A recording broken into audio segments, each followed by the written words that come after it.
Hong Kong bergetar larut malam ketika sebuah peringatan mengejutkan pihak kepolisian. Sebuah bank telah dibobol dan sekelompok orang misterius masuk ke dalam brankas seolah-olah mereka tahu persis apa yang harus dicari. Para perampok itu menerobos dengan presisi dan menyelami basis data layaknya seorang ahli bedah. Di antara lapisan informasi, mereka menemukan sesuatu yang sangat besar, kata sandi milik seorang konglomerat legendaris. Simon, sang ahli teknologi, memutuskan untuk menyalin seluruh kata sandi tersebut dan meminta waktu 1 menit lagi. Polisi sudah berada dalam jarak 5 menit dan rencana awalnya adalah kabur dalam 3 menit. Memaksakan waktu berarti menantang takdir, tetapi janji imbalan yang besar mampu meluluhkan tekad. Tim setuju untuk tetap tinggal dan Long Xiang, sang pemimpin, mengerti bahwa dia tidak akan bisa menghentikan mereka.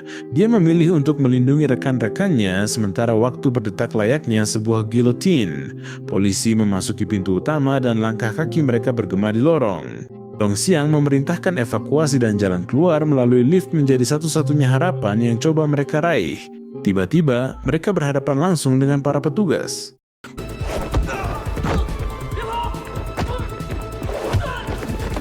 Terjebak di lorong yang sempit, tim tersebut terdesak dan menyandera seorang polisi. Kembali ke lift terasa seperti jebakan maut tanpa jalan keluar atau ruang untuk bergerak. Namun, rencana tersembunyi mereka mulai dijalankan di atap gedung. Parasut muncul seperti sayap dan lompatan itu melontarkan mereka ke ruang hampa. Mereka mendarat di atas sebuah kasino terdekat dan masuk dengan penuh percaya diri ke dalam kerumunan orang. Pergantian pakaian yang cepat, gerakan yang terkoordinasi, dan kelompok itu pun membaur di antara lampu dan kebisingan. Polisi tiba terlambat dan hanya menuai kebingungan. Pemilik $500 juta itu meledak dalam kemarahan dan menuntut jawaban yang tidak bisa diberikan oleh siapapun. Dia berteriak dan memukul udara. Saldo muncul dalam angka 0 seolah menguap. Kepala polisi merasakan beban kegagalan di setiap tatapan. Kesenjangan teknologinya sangat brutal dan setiap kamera yang berguna jatuh ke dalam sabotase. Atasan memerintahkan kembali ke dasar, kerja lapangan dan pengawasan tradisional. Katanya, sebelum ada teknologi, pikiran manusia mampu memecahkan masalah yang tidak dipahami mesin. Xiaoxu ditugaskan untuk mengikutinya, dan skeptisismenya hancur ketika pria tua itu melepas penyamarannya di depan matanya dan menghitung kesalahannya dengan tenang. Dengan demikian, De Jong kembali ke tugas aktif dan tenggelam dalam rekaman. Dia memilih profil, mempersempit kemungkinan, dan memberikan julukan kepada para tersangka. Semuanya masih muda, kecuali seorang pria yang lebih tua yang menonjol sebagai kompas dan otak kelompok. Dia mengetahui rute dan titik buta setiap kamera, dan tidak pernah memperlihatkan wajahnya secara penuh. Dengan foto-foto buram dan profil dari samping, De Jong menyusun identifikasi. Pada akhir tahun 80-an, si bandit hantu meluluh lantakkan Hong Kong dan Macau. Mantan perwira intelijen, ahli penyamaran dan pertarungan pisau, dia memimpin lebih dari 12 perampokan. Polisi mengepungnya berkali-kali, namun pada tahun 1999, ia lenyap tanpa jejak. Di persembunyian, Long Xiang murka dan mencaci Simon karena ceroboh. Long Xiang mengeluarkan sebilah pisau dan mengancam akan membunuh Simon. Yang lainnya menahannya dengan putus asa. Long Xiang merasa tantangan tersebut sebagai penghinaan terhadap otoritasnya. Dia merasa mereka tidak lagi menghormatinya dan keretakan itu semakin melebar. Hu Feng, bagaimanapun, selalu setia. Dia menganggapnya ayah sejak di panti asuhan, tempat mereka bertahan hidup berkat uang curian Long Xiang. Ia meminta Hu Feng berhenti mengawasinya karena ingin menyendiri. Xiaoxu ingin bertugas di garis depan. Kurangnya pengalaman dan kekuatan fisiknya memicu ejekan dari rekan-rekannya. Kisahnya dengan nomor lencana yang diwarisi dari ayahnya yang gugur saat bertugas digunakan sebagai alat propaganda, tetapi tidak ada yang melihatnya sebagai rekan yang setara dalam pertempuran nyata. De Jong membentuk tim pengawasan berprofil rendah, orang-orang biasa yang tidak pernah terlihat oleh kelompok kriminal tersebut, yang bersedia membaur dengan lingkungan dan rutinitas. Xiaoxu meminta untuk berada di garis depan, tetapi justru menerima tawa dan sikap merendahkan. Dia terlibat pertengkaran dengan orang yang meremehkannya dan De Jong mengamati kemarahan itu dengan cermat. Dia memanggilnya ke samping dan mendengarkannya. Xiaoxu meluapkan kekesalannya karena tidak ada yang percaya bahwa orang pertama yang melompat bisa jadi adalah seorang wanita. Tim tersebut terpilih dan Xiaoxu tetap ditempatkan di belakang kemudi bersama De Jong. Yang membeli air dan makanan, kesal karena disisihkan. Saat mengawasi, ia melihat preman mengganggu warga di gang dan nekat turun tangan. De Jong pun melerai. Kembali ke mobil, dia membuka masa lalunya. Dia bercerita pernah mengawasi bersama ayahnya dan melanggar aturan demi menangkap pedagang manusia hingga ayahnya terluka. Sejak saat itu, katanya, dia memutuskan untuk mematuhi perintah dengan ketat dan pengakuan itu mengubah pandangan Seok-soo. Dengan mata berkaca-kaca, dia mengerti untuk pertama kalinya mengapa ayahnya tewas. Pada saat itu, mobil melewati sebuah pasar dan siluet yang dikenali menarik perhatian. Peringatan internal berbunyi, si hantu telah terlihat. Kim sudah terlihat olehnya beberapa hari sebelumnya dan tidak bisa mendekat. Satu-satunya orang yang tidak diketahui oleh Longxiang adalah Seok-soo dan De Jong menugaskannya untuk melakukan pendekatan. Dia mendekat tanpa menatapnya, pura-pura mencari sesuatu di tanah dan memanfaatkan pantulan genangan kotor. Lewat cermin darurat itu, dia memastikan wajah target dan memasang perangkap. Mereka hanya menemukan sektornya, bukan pintu yang tepat, dan kebutuhan akan detail semakin mendesak. Seok-soo menawarkan diri untuk mengikutinya di dalam lift. Longxiang mendeteksi kehadirannya dengan pisau yang siap. Dalam diam, dia memutuskan untuk mengujinya. De Jong merasakan bahaya dan muncul sebagai ayah yang marah, memarahinya dengan suara keras dan menarik antingnya, menghapus kecurigaan mengenai alat pendengar. Longxiang menurunkan kewaspadaannya namun tidak sepenuhnya, dan De Jong menekan tombol lantai paling atas, menyeret Seok-soo dan dengan tenang membuka pintu sembarang. Dia menyelinap masuk dan membiarkan Longxiang melihat mereka masuk untuk menonaktifkan pengejaran. Penjahat tua itu bersantai dan pergi. Malam tiba dan pengawasan inframerah merekam Longxiang di sofa, memecahkan gelembung dan menatap sebuah tas. Tidak ada yang bergerak, jadi tim mundur dan meninggalkan De Jong sebagai penjaga di apartemen sebelah. Saat fajar menyingsing, dia mencoba mendekat di pasar dengan obrolan santai. Longxiang mengujinya dengan pertanyaan dan jebakan, dan De Jong mengatasi setiap pertanyaan itu dengan lihai.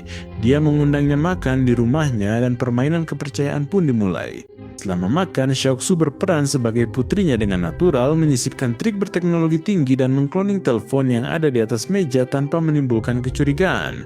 Malam itu, ketika Longxiang pergi, seorang pria bertudung menerobos masuk dengan pisau ke apartemen De Jong. Kamera sudah diubah oleh Simon dan duel itu terjadi dalam bayang-bayang. De Jong menahan pertarungan dengan keahliannya, pukulan demi pukulan hingga keadaan menjadi seimbang. Pada saat yang sama, Seok-soo memutuskan untuk kembali ke kantor polisi dengan telepon yang sudah disalin. Di sana mereka mendeteksi bahwa gambar menunjukkan Seok-soo masih berada di rumah dan penipuan itu menjadi jelas. Penyerang menerima peringatan dan membatalkan aksinya melalui jendela.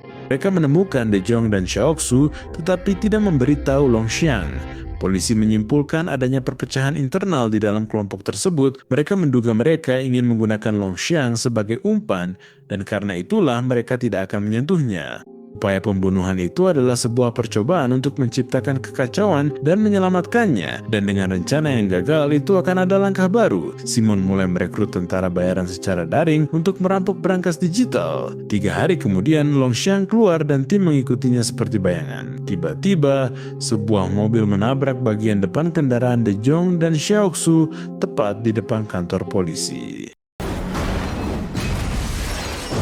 Para penyerang menembak tanpa perhitungan dan aspal dipenuhi dengan selongsong peluru.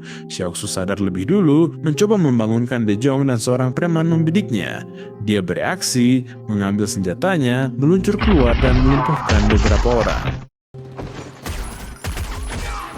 Dia menarik De Jong ke tempat berlindung. Dia terbangun dan memerintahkannya untuk mengirimkan beberapa karakter dalam huruf Braille yang dia lihat di kantong sampah milik Longxiang. Mereka harus mengirimkannya ke intelijen untuk memecahkan pesan tersembunyi tersebut. Sementara itu, Longxiang kembali ke panti asuhan dan menemukan penyergapan yang telah disiapkan. Simon ingin melenyapkannya sebelum dia ditangkap oleh polisi dan melaporkan mereka. Dia menganggapnya terlalu tua dan berbahaya bagi kelompok dan memutuskan untuk menutup pintu baginya selamanya, namun perhitungan itu meleset. Para pembunuh itu tumbang puluhan sekaligus. Longxiang bertahan dan menjatuhkan mereka satu persatu. Lalu, sosok dekat menahan tangannya. itu adalah Hu Feng, anak angkat yang tumbuh di bawah bimbingannya. Long Xiang berteriak karena pengkhianatan yang tidak dia duga. Hu Feng tidak ingin membunuh ayahnya, tetapi dia memikul tanggung jawab untuk adik laki-lakinya dan berdiri tegak.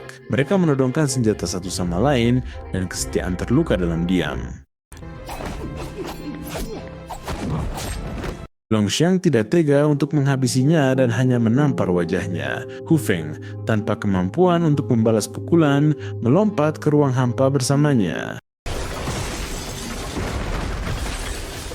Darah menandai semen dan perhitungan masih terbuka. Di tanah, Long Xiang menikam perut Hu Feng. Dia memeluknya hingga napas terakhirnya dan berharap untuk kehidupan yang lain bisa menjadi anak kandungnya. Long Xiang kemudian mengerti bahwa mungkin Hu Feng tidak berencana mengkhianatinya, tetapi wahyu itu datang terlambat. Kamera Simon menyiarkan adegan tersebut dan keputusan lain pun diambil.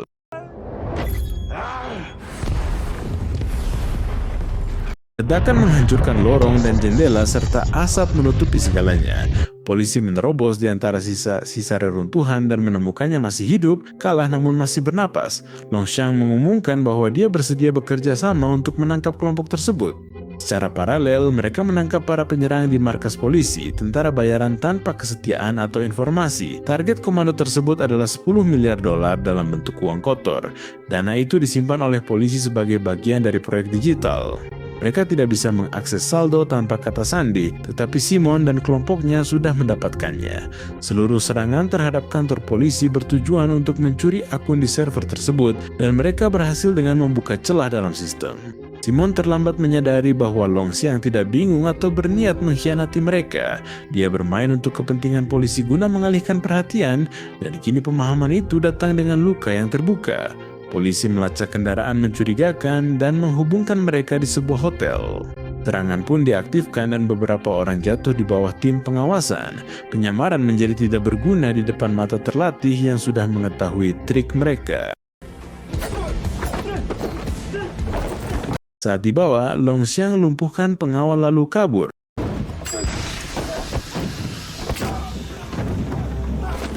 Simon tiba di stasiun kereta dengan jejak yang menempel di punggungnya. Seorang agen muda mengikutinya dan bersiap melakukan penangkapan saat sebuah tikaman mengenainya. Penyerangnya adalah Long Xiang yang melenyapkan polisi tersebut dan mengejar Simon. Dia berhasil menyusul dan menikam anak angkatnya yang membangkang itu hingga tewas. Hampir semua anak didiknya tersingkir dari permainan. Tanpa pengetahuan tentang mata uang kripto, Long Xiang tidak bisa memindahkan dana tersebut. Dia memutuskan untuk kembali ke metode lama, mengancam seorang pengusaha kaya dan menuntut 10 juta dalam bentuk tunai sebagai ganti mata uang digital miliknya. De Jong dan Xiaoxu mengantisipasi pergerakan itu dan mengonfrontasi pengusaha tersebut. Mereka memastikan titik temu dan memperketat kepungan. Xiaoxu tiba lebih dulu dan mengamati lingkungan sekitar dengan tenang. Long Xiang duduk di hadapannya dan detak nadinya tetap stabil sementara bala bantuan mendekat. Saat De Jong masuk, Long Xiang merespons dengan pisau dan presisi. Sang veteran terdesak dan nyaris dihabisi. Xiaoxu bangkit, menghadang, dan menyelamatkannya tepat waktu. Sirene meraung keras, membuat penjahat tua itu terjebak, kabur hingga terpojok di sebuah jalan buntu. Xiaoxu mengordinasi unit, menutup perimeter, menyatakan identitas, dan menangkapnya. Dia masuk penjara, tetapi tirai belum tertutup. Hu Feng dan Simon bukanlah saudara kembar, mereka adalah 2 dari 3 bersaudara. Masih ada 1 saudara laki-laki lainnya yang bebas, dan surat perintah pencarian terhadap Long Xiang muncul di web gelap. Penjara mungkin menjadi tempat perlindungan sementaranya karena di balik Simon bisa jadi ada otak lain. Mungkin itulah sebabnya dia memilih sel penjara untuk meredam badai yang mendekat. Kotak kembali ke kebisingannya, tetapi ancaman itu tidak hilang. Papan catur digital masih terbuka dan ada orang lain yang menggerakkan pion dari balik bayang-bayang. Langkah berikutnya sedang disiapkan dalam keheningan. Jika sudah sampai di sini, klik video rekomendasi ini, saya yakin Anda pasti suka.